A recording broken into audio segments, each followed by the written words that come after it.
Man, the defending champs are on a 4-game skid. Russell Westbrook has been reborn. And can someone please get Kyrie more sage to burn? I'm Rosa Panda. This is the Clinic All NBA podcast. I have the two hooligans with me. JJ, how you living, my friend? Oh man, just saw the Warriors lost to the Magic, so I feel like Tobias in Arrested Development. You know what I mean? Crying in the shower. Crying in the shower, man. Crying in the shower. John, how you living, my friend? I'm doing great, man. I'm ready for the best episode ever. Just playing Sammy. We miss you. We definitely miss our boy Sammy. But anyway, we're gonna get to some quick hits with some news here, and here we go. So Sean tweeted earlier today that for the first time, G League salaries will now be over $40K per player. So they have about a $3,500,000 pay bump. And I think that's a good thing. I thought they would be getting paid more, but they are getting paid, and I mean, I'm happy for the G Leaguers, so kudos to them. Luka is going on a tear this year. 36.1 points per game. He's first. He's first player since Wilt Chamberlain to have 7 30-point games to start the season. He's first in clutch points. And he's averaging nearly a triple-double at 9 rebounds and 9 assists a game. I think it's safe to say that he's having an MVP season if he keeps this up.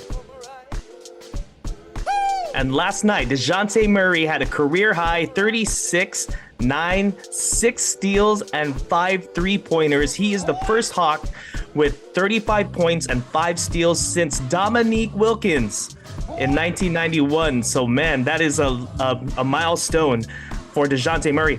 We're going to get to some basketball here. We're going to talk about what the heck is going on with this season, pretty much. There's a lot of teams in panic mode, and I'm going to start with our first team panic person or team here, and it's the Brooklyn Nets. They are 2-6. They have wins over the Raptors, Pacers, losses to the Pelicans, Grizzlies, Bucks, Mavericks, Pacers, Bulls, and now they have all this drama surrounding them. With Kyrie Irving allegedly, or he did repost a movie that had like some anti-Semitic content in it. And the Brooklyn Nets have come out and said that Kyrie Irving is now suspended no less than 5 games. And this is what I want to say about the Nets post here. They said that over the last several days, we've made repeated attempts to work with Kyrie Irving to help him understand the harm and danger of his words and action, which began with him publicizing a film containing deeply disturbing anti-Semitic hate. We believe that taking the path of education in this challenging situation would be the right one, and thought that we had made progress with our joint commitment to eradicating hate and ignorance. I want to ask you guys here, do you guys believe that the Brooklyn Nets made the right move by suspending Kyrie Irving? I know that's a very loaded question here, but what do you guys think? I mean, I guess I could start off by saying that when you read the news and you see that now where Kyrie's from New Jersey, that a lot of the synagogues in that surrounding area are now having threats, and the FBI has a watch over those synagogues. I don't know if it's causation, I don't know if it's correlation, but we just live in crazy times, and whether you think Kyrie is wrong or right, he does have a social media platform. He has a lot of influencers, and there are stupid people out there. Like, I think John said that in the last pod, that stupid people will react, and it's just at this point where does his influence now cause actual harm to others? It's one thing to like make people feel uncomfortable, which has happened with social media, but if there's an actual physical threat to someone's existence because of what you say, the NBA needs to step in.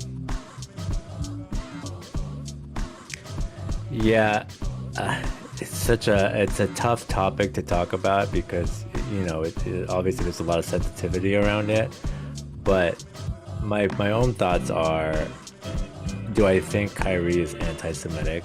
I don't know him personally, but my gut reaction would say no.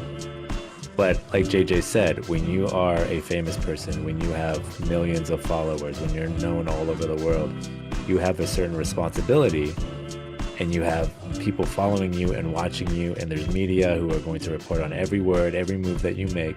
You have to be careful on what you promote, what you say, what you do. And people make mistakes. Could it have been a mistake? Maybe, definitely. But again, you have to look into these things.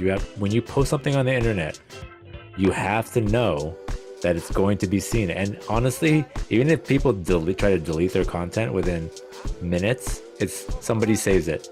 Literally, you put something on the internet, it's going to be there forever. So you have to be absolutely sure. Now, I hope that's the case. I hope Kyrie is not anti-Semitic, but again, it's just an unfortunate situation, and there are dumb people out there. They'll take what people say, what people, especially famous people, and they'll try to use that for their own hatred, their own, evil and twisted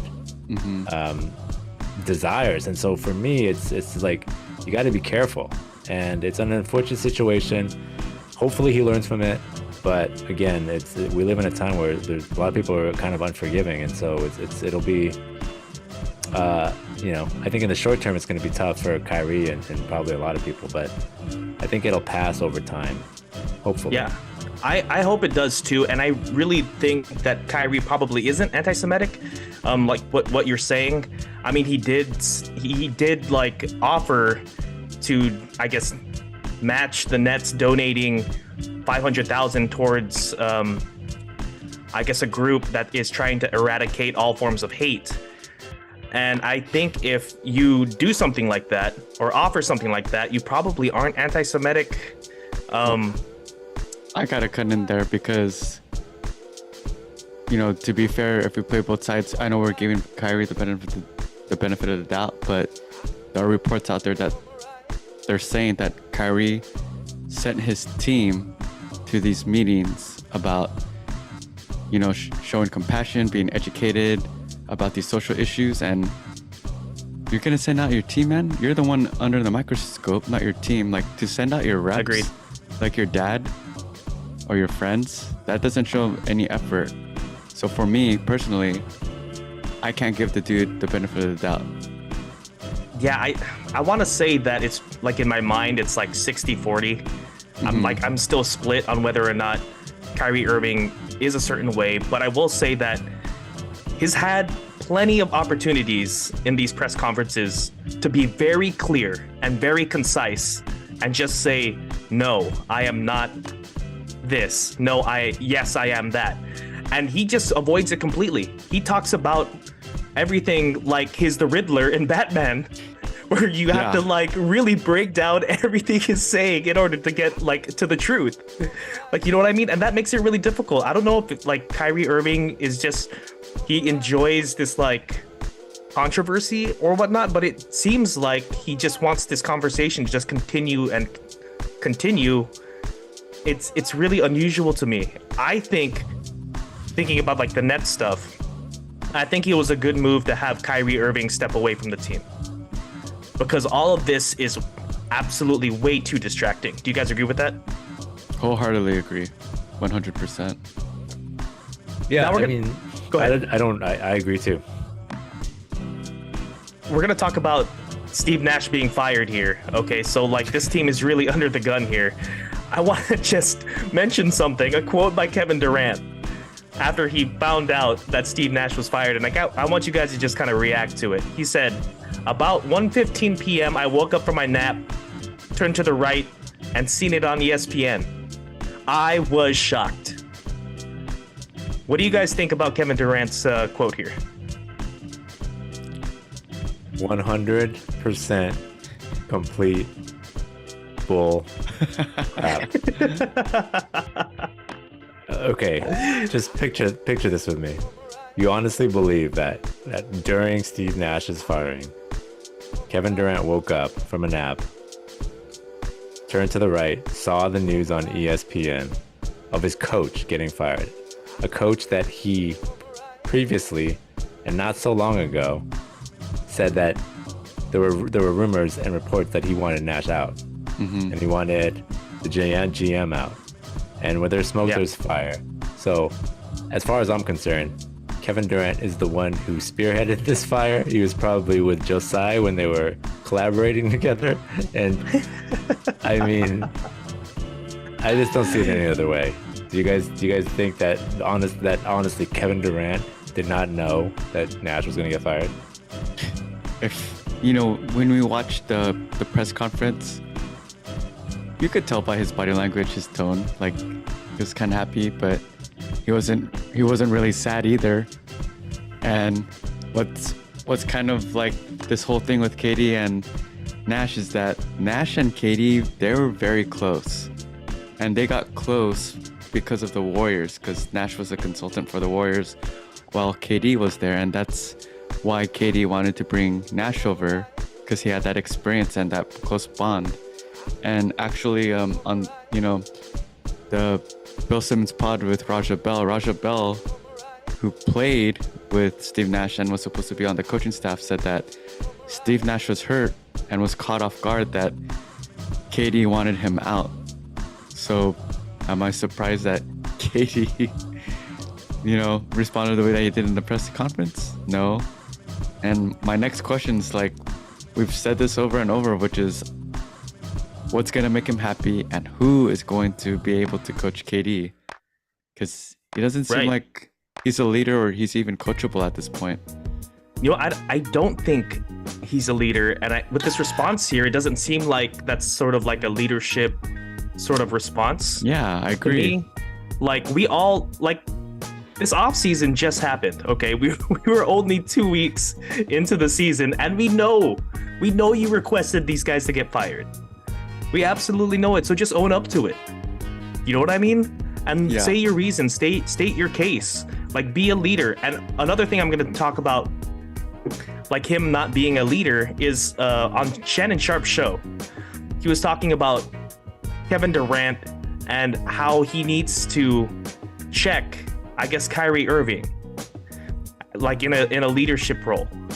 And he had this quote. He said, "When you're the best player, sometimes that requires you to check a teammate to say, this is not the way to do it. Man, I can't tell Kyrie, a grown man, it's not my job to do this, but as a leader, it is." And that's why Kevin Durant hasn't had any success in Brooklyn. Do you guys sort of agree with Shannon here that, like, Kevin Durant isn't really showing leadership qualities in Brooklyn, and that's why they're not successful this year and past years? That is correct. Yeah, no, 100%. And you know what I immediately think of, and I want to pose this question to you two. Have we just been wrong, the media, us, the fans, everybody been wrong about Kevin Durant? Claiming that he is the guy, that he is an alpha, or that he is the number one option on a team, because maybe he's not, and we've just been masking the fact that he's so good at basketball. No one can deny that. He is probably, you probably won't see another Kevin Durant. I mean, Wembanyama, obviously they're comparing him to Durant. He may be even better, but these guys don't come around that often. Kevin Durant is so good at basketball, but maybe we've been using that as an excuse or a justification for saying that he is an alpha, that he is somebody who can take over a game, but maybe he's not that guy.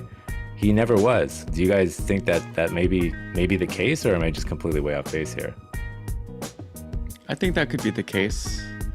The word alpha, I think, gets pushed out there a lot, and I think it does apply to a lot of our heroes, John, like Kobe and Jordan. Those are the true alphas. Those are the leaders on the team that if you mess up, you'll hear it. Right. And you're absolutely right. Like, is KD a true alpha? I mean, if we're gonna do it off comparison, which is what this whole show is all about, we compare our heroes, we compare the players of today to the greats. KD doesn't really showcase the leadership skills that our heroes did, whether it be, Kobe, you could say that with Jordan, you could say that with Curry, you could say that with LeBron. I don't know about Kawhi. Sorry, Sammy. I'm just kidding. Paul George. Yeah.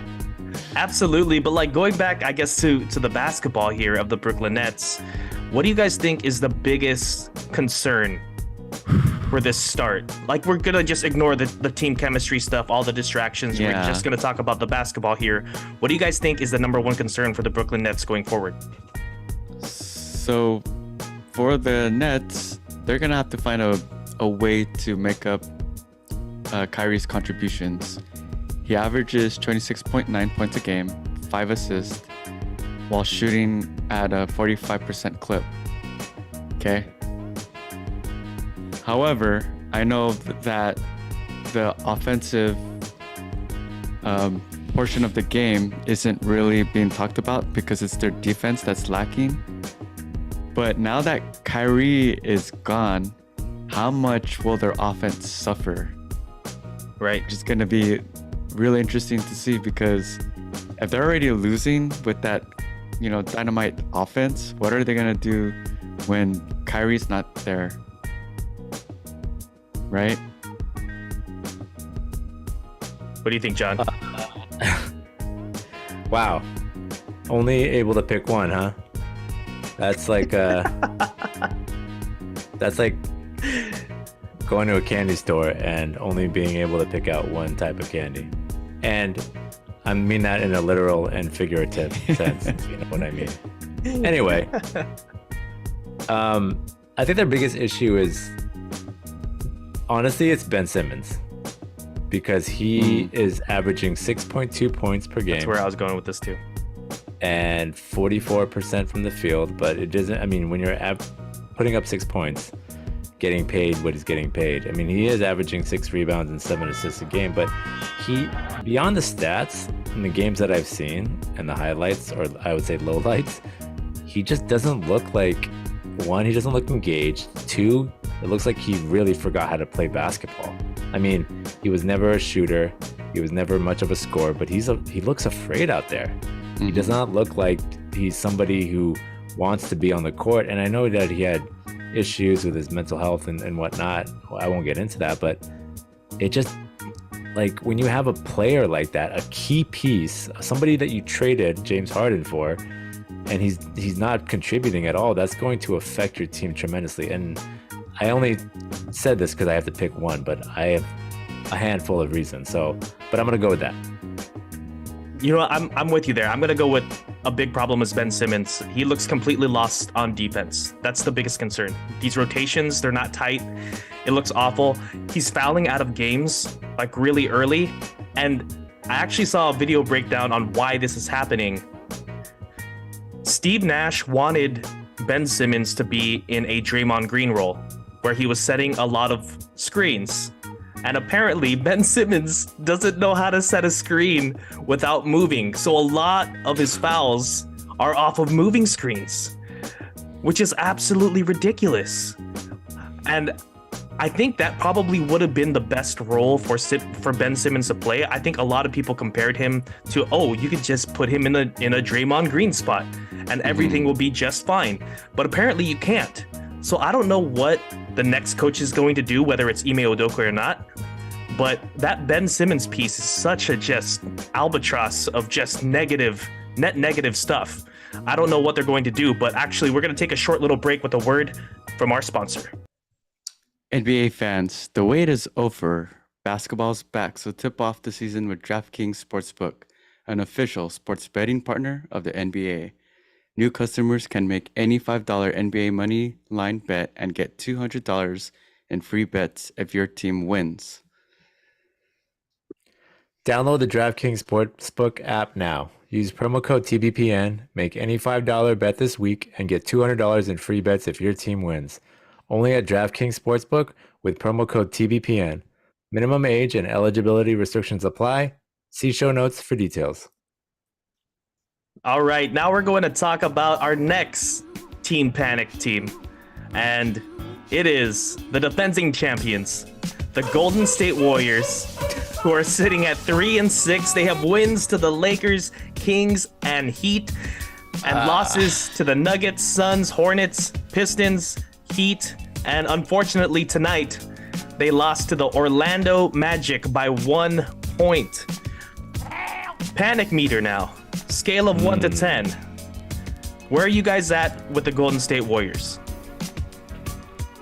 I want to hear John first. Oh man, can I phone a friend? I want to hear from Sammy. Okay. Panic meter, 10 being the highest, right? 10 being super panic, like Super most panic. Yeah, super panic. Yes, you're like jumping out the window. Right. As much as I want to say really something really high and scare JJ and June and make them nervous, I can't honestly say that because 9 games into the season, I'm not gonna say it yet, but I'll give it a 7, which is kind of high, but it's not too high. And the reason why I think there is some panic is because what I'm seeing, it could be a championship hangover, but I don't know. Like, I think they have a lot of holes defensively. I think some of their age might be showing. Clay, and they lost a few key pieces in GP2 and Otto Porter. Poole did not improve defensively from what I've seen, and you guys can elaborate on that, but he's always going to be a black hole on defense. And they're trying to incorporate Wiseman, and I know you guys don't disagree, but he looks completely lost out there. So I don't know what they're going to do with Wiseman, whether they should bench him completely, send him to the G League, continue to try to... And I think a big part of it is the Steve Kerr and management, they're really making a conscious effort to blend the old with the new. Mm-hmm. And it's not going great so far. And I don't know if you can force something like that and still win games. But I understand what they're trying to do. They're trying to make that transition, because whether you guys like it or not, that time is coming sooner or later. And every team has to go through it, unfortunately, right? So yeah, that's my take. I'll give it a 7. I want to hear your guys' take, though. I'm curious. The Warrior fan, the number 1 Warrior fan here, JJ, and the number 4 Warrior fan after he rips his Blazer jersey off. I'm just kidding. I'm messing. JJ, what do you think? You panicking over there? Yeah. You got sweaty palms? I mean, I got sweaty palms, but it's just like any hardcore sports fan. Like, if your team loses, you're gonna be super emotional, super sensitive, and just overreact, right? So yeah, I'm asking you after we lost to the Heat too. Yeah, the Magic. Yeah, I mean, here's what I think. I think right now, realistically, the panic meter for all fans, if I'm gonna speak on behalf of them, it should be a 5 or 6. And I know what John is saying for 7, and I feel like it's a 10, but I'm gonna try to be logical and not emotional. And the reason that I say 6 is because, check it, we still have our starting 5, not injured. They're playing well. It's just, and they have the best net rating for plus minus, which is outstanding. That means that our starting 5, they're killing it. So when come playoff time, they'll be okay. It's just the rotations with the bench. You have James Wiseman, dead last, fellas. Dead last with the box score Raptors score from 538. He's dead last. One of the worst in plus minus. You have JaMychal Green, who is out of ranking of 251 players. He is about 233. And Jordan Poole, out of 251 players, he's in the 220s. He's 210 now. So it's like 3 of our players that we had high hopes for off our bench are literally the worst. And every single game that we've played, we've had leads. Almost every single game. Double-digit leads, in fact. Today we were up 16. And once Wiseman and Poole went in, that lead didn't even get cut back. Like slim margin. The Magic were leading. Yeah. Which is insane. So Steve Kerr, I don't know what he could do. I mean, he's going to have to make more adjustments on the rotations, but people got to take accountability. Too much dribble penetration, which breaks down the centers for help, the forwards for help, and then that just leads to open threes and open shots. What are you seeing? Well, Dwight Howard has an idea. Oh no. He said Wiseman can learn so much from me because he's headed in that direction of being a great big man. I feel like in that situation, playing with all shooters like that, Steph Curry, the way he gets open, with me setting screens, he's going to get more open. Klay Thompson is the same way. Draymond Green in the pick and roll, me and him. Dwight Howard wants to be a mentor to James Wiseman. Do you guys see this as a solution for these troublesome James Wiseman minutes? I don't know what to say to that. Like, I listen, Dwight Howard was a key integral part for the Lakers winning a championship 2 years ago, but he's washed. And I think the Warriors Right. should stay far away from that. I feel like he's got his head on straight and he wouldn't be much of a distraction. I mean, again, he might be, but what he's shown in the last few years is that he's able to just, behave. But I think it just goes beyond that. I don't think he can offer much on the basketball court anymore. The second stint with the Lakers, what I remember is that he was really slow in rotations. A lot of his athleticism wasn't there anymore. And that was the reason why he was so effective, is his athleticism. When that goes and you don't have a skill game, which he really doesn't, he's not very skilled, it's not a good thing. And I think the Warriors should stay far. I mean, I do think they need a big man, but I don't think Dwight Howard is that big man. I think So in JJ's other words- probably agreeing with you here. So in other words, I mean- Golden State, I hope you sign him. Sign Dwight Howard immediately. There's the main thing with Dwight Howard is that he's gonna take minutes away from Wiseman. And what's the main, feedback on Wiseman? He needs more time. He needs more time. He needs more action. So Yeah. you have Dwight Howard. You're taking out reps from Wiseman. So, I mean, right now it's the beginning of the season. Baptism by fire. Just let them learn, and hopefully, like the Celtics last year, after All-Star break, you hit on all cylinders when it matters.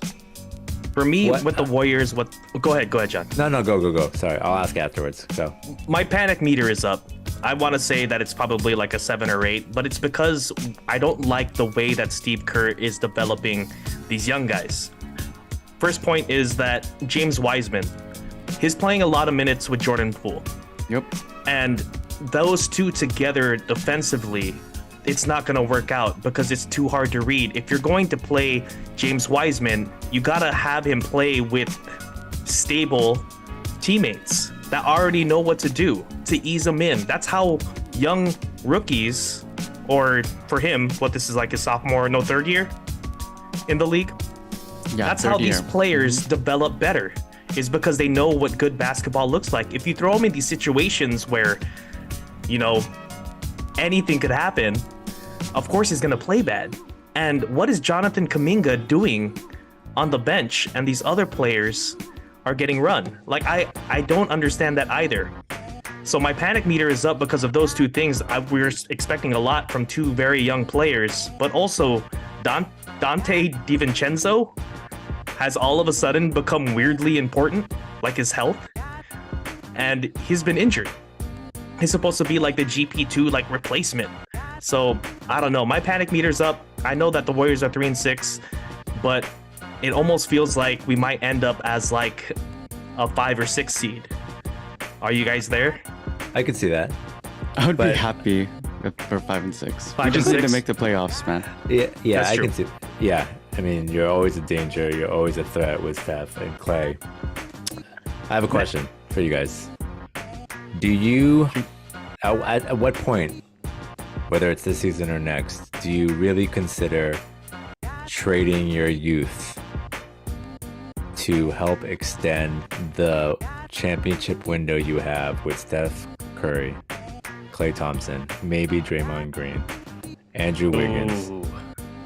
Do you wait this year, depending on the record or the way that you look defensively, or do you wait next? Do you do it next year? Because Steph Curry is 34, right? Clay is 30 up there. He's almost mid-30s as well, I think. Draymond's there. And realistically, you guys probably have what? A 2-year window that you could realistically still win the championship? When That's you accurate. start hitting that button Yeah, or that's start thinking about that seriously. it's accurate, but I think I'm already like touching that button. I haven't pressed it yet though. I think you always need to keep your options open. yes. We've never seen this narrative, John, where we bring in the youth while the legends are still playing. And if that's happened, the Spurs did it. But even when the Spurs did it, they're not trying to do what the Warriors are doing.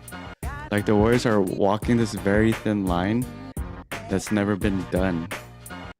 So Yeah. it's like, why not capitalize on stuff? Like, you do, like, honestly, as a Warrior fan, and I'm talking to all the Warrior fans out there or the basketball advocates, once Steph leaves, what is the probability of this team winning another ring without him?